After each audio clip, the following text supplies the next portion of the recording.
Tanguja uri kuona kunetsa kuri kuita transport mazuva atakaoma tamari. Transport iri kunetsa shamari. Ko bhazi racho zvatotouya risina kana munhu. Saka uri kudhiraivhwa nedatya. Idatya iri riri kudhiraivha bhazi idzodzo kana risina munhu. Zvako tingazviteedzerere shamari. Imi titi mune bhurugwa muri pamberi imi madoneta mariyo yusa. Ini here mkwasha. Ndikataura imimi kuti ane bhurugwa mune bhurugwa here imimi. Ava nebhurugwa vari pamberi pekutanga avo ndiva ndiri kutaura. Kwakusatotenda uri bonga here iwewe. Uri bonga.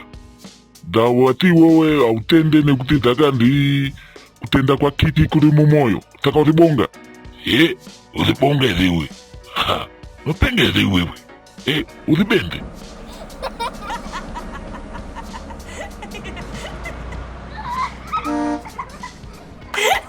Ha ha ha ha ha!